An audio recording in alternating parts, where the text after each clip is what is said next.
Hello नमस्कार, मी माझ्या गोडताई आणि मैत्रिणींचं माझ्या YouTube चॅनलमध्ये अगदी मनापासून स्वागत करते आणि आजच्या व्हिडिओला सुरुवात करते।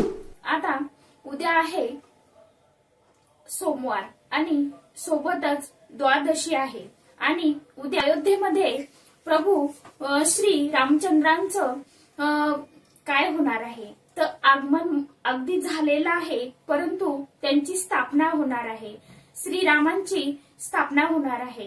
तर आपण तर आता अयोध्यामध्ये जाऊ शकत नाही, तर आपल्याला आपल्या घरीच आपल्याला असं एक फील करायचं आहे की श्री प्रभू रामचंद्र आपल्या घरीच आलेले आहेत आणि आपल्याला कोणती सेवा करायची, कोणती भक्ती करायची, काय करायचं ते मी तुम्हाला या व्हिडिओमध्ये सांगणार आहे।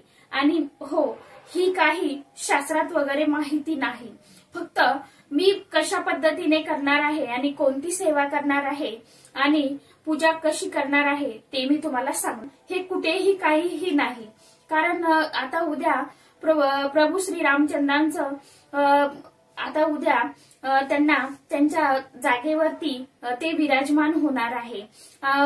जेव्हा वनवासातून आले होते तेव्हा आपण काय केलं होतं तर गुढ्या उभारल्या होत्या, तर मीही उद्या प्रभू रामासाठी एक गुढी माझ्या घरी लावणार आहे। तर तुम्हाला आता तुमची इच्छा, तुम्हाला काय करायचं आहे म्हणजे लावायची की नाही लावायची, ज्यांना शक्य होईल त्यांनी लावा आणि ज्यांना नाही झालं त्यांनी निदान भगवा झेंडा तरी आपल्या घरावरती लावा। जसं उद्या तर मी कशा प्रकारे पूजा करणार आहे आणि काय काय सेवा करणार आहे ते फक्त हे आजच्या व्हिडिओमध्ये सांगणार आहे। आणि हो, कुलदेवतेचा व्हिडिओ आपल्या चॅनलवरती येणार आहे आणि सोबत उपायाचे व्हिडिओ देखील येणार आहे। तुम्हाला जर असे नवनवीन व्हिडिओ माहिती ऐकायला आवडत असतील, पाहायला आवडत असतील तर चॅनलला प्लीज लाईक, शेअर, सबस्क्राईब जरूर करून ठेवत जा आणि व्हिडिओ संपूर्ण बघा। मी कृती करून दाखवणार नाही आहे, फक्त मी सांगणार आहे की मी उद्या आपल्या श्रीरामांसाठी कोणती पूजा करणार आहे, कोणती भक्ती करणार आहे, पूजा कशा प्रकारे मांडणार आहे त्याची सविस्तर माहिती मी या व्हिडिओमध्ये सांगणार आहे। जी कोणी माझी ताई म्हणजे आता हा व्हिडिओ बघेल तेव्हा तिला उद्या सोपं होईल आणि शेवटी आता जे माझ्याकडे आहे ते तुमच्याकडे असेल असं नाही। फक्त मी सांगते काय की आपल्या मनामध्ये श्रद्धा आणि भक्ती ठेवा, बाकी काहीच नाही। देव कुठून ना कुठून अगदी आपण मी सांगते एखाद्या दगडाला जर आपण देव मानलं, मनातून जर त्याला अशी पूजा अर्चा केली, भजलं, तर तोही प्रसन्न होतो आपल्याकडे। अशा पद्धतीने तुम्हाला पूजा करायची आहे। तर उद्या आपल्याला काय करायचं आहे, आता माझ्याकडे श्रीरामांची मूर्ती आहे, ती माझ्या आईने दिलेली आहे मला, कारण ती गेली होती तेव्हा आईने मला प्रभू राम, लक्ष्मण, सीता आणि सोबतच बजरंगबली पण आहे त्या मूर्तीमध्ये। तर मी उद्या ती मूर्तीच मांडणार आहे। आता तुमच्याकडे फोटो असेल तर फोटो घ्या आणि आता फोटो मूर्ती काही नसेल तुमच्याकडे तर आपल्याला ज्या अक्षता आल्या होत्या, ज्या पत्रिका आल्या होत्या, ते आता आपल्याला फक्त मनातून श्रद्धेनं करायचं। तर काय करायचं, आपल्याला एक छोटासा पाट मांडायचा, पाटावरती ती पत्रिका आपल्याला ठेवून प्रभू रामांचं चित्रच आपल्या मनामध्ये आपल्याला हे करायचं आणि त्या पत्रिकेचं सुद्धा पूजन केलं तरीही चालेल, काही हरकत नाही। आणि नसेल ज्यांना कुणाला पत्रिका किंवा अक्षता मिळालेल्या नाहीत तर त्यांनी काय करायचं, तर त्यांनी आपल्या देवघरामध्ये भगवान विष्णूंचा फोटो असतो किंवा स्वामी महाराजांचा असतो, दोन्हीपैकी कोणताही एक फोटो घेतला तरीही चालेल। ज्यांच्याकडे साईबाबांचा फोटो असेल साईबाबांचा घ्या, गजानन बाबाचा असेल गजानन बाबाचा घ्या, काहीच होत नाही, फक्त आपल्याला भक्ती करायची। तर उद्या आपल्याला काय करायचं, सर्वात प्रथम सकाळी उद्या लवकर उठायचं, लवकर उठून आंघोळ करायची। आपल्याला आपलं घर, अंगण एकदम असं स्वच्छ करायचं आणि तुम्हाला शक्य झालं तर गुढी लावा, नाही शक्य झालं तर झेंडा लावा, नाही दोन्हीही शक्य झालं तर किमान आपला दरवाजा घर स्वच्छ पुसून झाडून पुसून मस्त रांगोळी काढा आणि आपल्याला आपल्या दरवाजाला एक आंब्याचं तोरण लावायचं आहे. आंब्याचं तोरण म्हणजे आंब्याच्या पानाचं तोरण करून लावायचं आहे. आणि आपल्या दरवाजावरती आपल्याला मी सांगते आधीच्याही व्हिडिओमध्ये सांगितलेलं आहे, दरवाजा स्वच्छ पुसून काढायचा, दरवाजावरती स्वस्तिक काढायचं कुंकाने आणि सोबत 2 रेषा असे आपल्याला ओढायच्या आहेत अशा प्रकारे. आणि आता घरात पूजा कशी मांडायची तर काय करायचं, एक पाट घ्यायचा, पाटावर स्वच्छ कपडा अंथरायचा, पिवळा असेल तरीही चालेल, तुमच्याकडे लाल असेल तरीही चालेल, असं काही नाही. आणि त्या पाटावरती तुम्हाला छानसं असं तांदुळानं स्वस्तिक काढायचं. त्या स्वस्तिकावर तुम्हाला मूर्ती असेल मूर्ती ठेवा, फोटो असेल फोटो ठेवा. आणि आता ज्यांच्याकडे नसेल तर 10 रुपयाचा फोटो सहज मिळतो, 10-20 रुपयाचा तो फोटो तुम्ही आणू शकत असाल तर आणून घ्या. आणि आपल्याला असं म्हणायचं, असं आपल्याला म्हणजे मनामध्ये फील करायचं आहे की आपण जणू अयोध्येतच आहे. आपण आता एवढ्या दूर तर जाऊ शकत नाही, पण आपण आपल्या घरामध्ये भक्ती तर करू शकतो ना. त्या प्रकारे आपल्याला भक्ती करायची. मस्त आपण जशी गुरुवारची पूजा मांडतो तशी एकदम सुटसुटीत पूजा मांडून घ्यायची आणि आपल्याला तिथे बसून संध्याकाळी मस्त गोडाचा नैवेद्य करायचा. तुम्हाला शक्य झालं तर सकाळी करा, संध्याकाळी करा.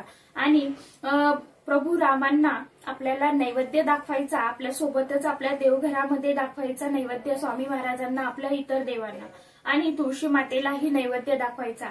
आणि आपल्याला उद्या मस्तपैकी आपण जशी दिवाळी साजरी केली होती तशी आपल्याला उद्या दिवाळी साजरी करायची आहे.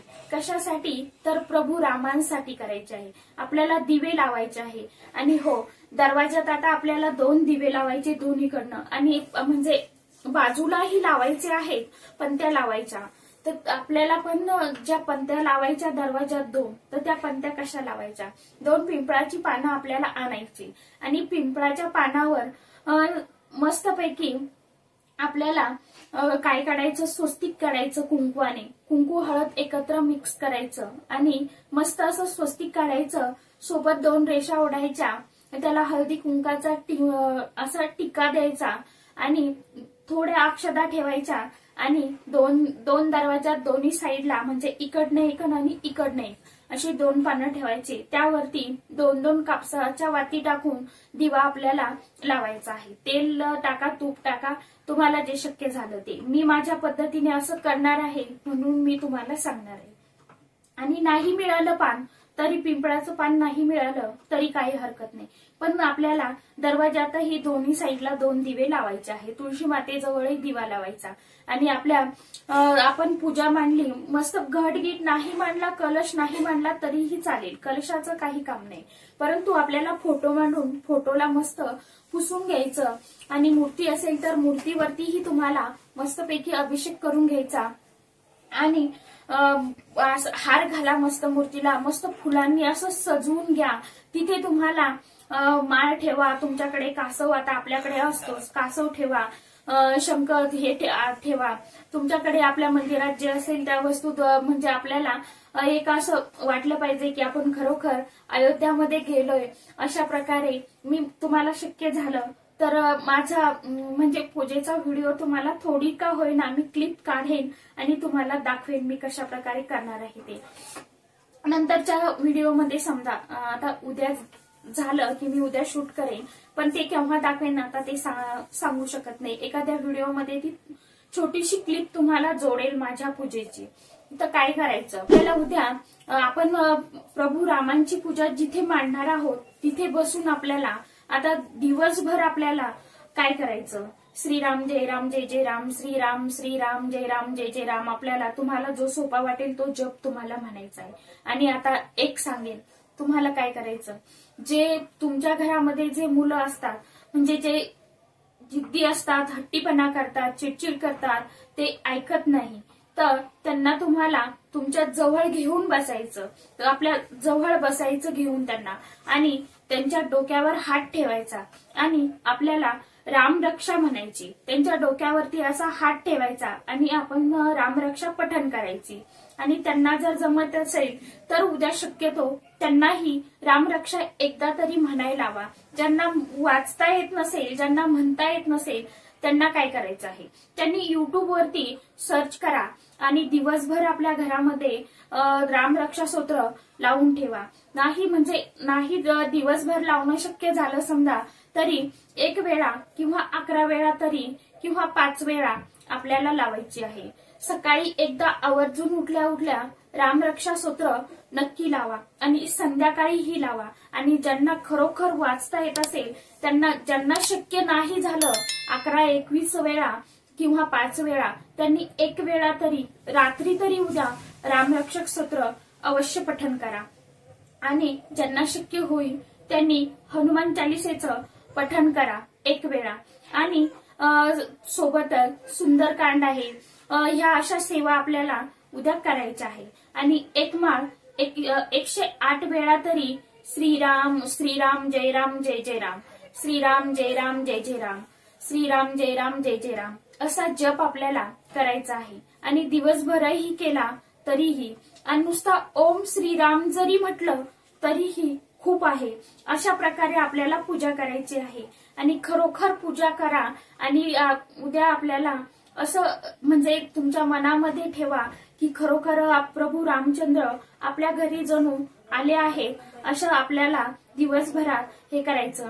आणि उद्या एवढा दिवस सुंदर आहे उद्याचा की उद्या सोमवार आहे, सोबतच द्वादशी आहे. अशा प्रकारे तुम्हाला उद्या भोले बाबांना देखील तुम्हाला, आणि मी सांगितलं होतं एक उपाय की लक्ष्मी प्राप्तीसाठी उपाय सांगितला होता. तर ज्यांना म्हणजे लावायचं आहे त्यांनी उद्यापासून खरोखर सुरुवात करा. मीही करणार आहे, तुम्हीही करा. बेलाच्या झाडाखाली उद्यापासून तुपाचा दिवा खरोखर लावा. 5 सोमवार खरोखर लावा, चालू करा लावायला. आणि खरोखर करून बघा आणि अनुभव घेऊन तर बघा प्रॅक्टिकल केल्याने काय होतं. खरोखर हा उपाय प्रॅक्टिकल मध्ये एकदा करून बघा आणि तुम्हाला काय रिझल्ट मिळतो तेही मला कमेंट मध्ये नक्की सांगा. आणि खरोखर उद्या काही नाही झालं तरी, ज्यांना नाही म्हणजे उद्या आपल्याला भक्ती केल्या गेली, म्हणजे देवपूजा केल्या गेली, जी कोणी माझ्या ताईचा प्रेड असेल त्यांना, सुतक असेल त्यांना, तर त्यांनी मनातल्या मनात ओम श्रीराम ओम श्रीराम ओम श्रीराम मंत्र म्हणत राहा. खूप राम मंत्रामध्ये खूप पॉवर आहे. खरोखर तुम्ही म्हणून बघा. आणि मी जे सांगते ते तुम्ही फक्त प्रॅक्टिकल मध्ये करून बघा. तुम्हाला थोडा तरी 1 रुपयात चाराने तरी त्याचा रिझल्ट मिळतो की नाही ते स्वतः अनुभव घ्या की तुम्हाला काय फरक पडतो. फक्त अनुभव तुम्हाला 8 दिवसात, 4 दिवसात, 2 दिवसात असा पडणार नाही. तो थोडा काळ जाऊ द्यावा लागतो. नंतरच आपल्याला त्याचे जे रिझल्ट आहे ते दिसायला सुरुवात होते. एकदम असं म्हणतात तूप खाल्ल्याबरोबर रूप येत नाही, तशी गोष्ट आहे. थोडा वेळ जाऊ द्यावा लागतो. खरोखर प्रचिती थोडा वेळ लागतो, पण प्रचितीही येते. मला आलेली आहे, तुम्हाला काय येणार नाही का. तुम्ही करून तर बघा आणि अनुभव घेऊन तर बघा तुम्हाला खरोखर रिझल्ट मिळतात की नाही. तर चला, आजचा छोटासा व्हिडिओ होता, तो कसा वाटला नक्की सांगा. आणि परत भेटूया एक छानशा अशा नवीन व्हिडिओ सोबत. व्हिडिओ जर तुम्हाला असे आवडत असतील तर चॅनलला, जर तुम्ही सबस्क्राईब केलं नसेल तर चॅनलला लाईक करा, शेअर करा आणि विशेष म्हणजे सबस्क्राईब करा, म्हणजे तुम्हाला सर्व व्हिडिओ पाहायला मिळतील. धन्यवाद. श्री स्वामी समर्थ.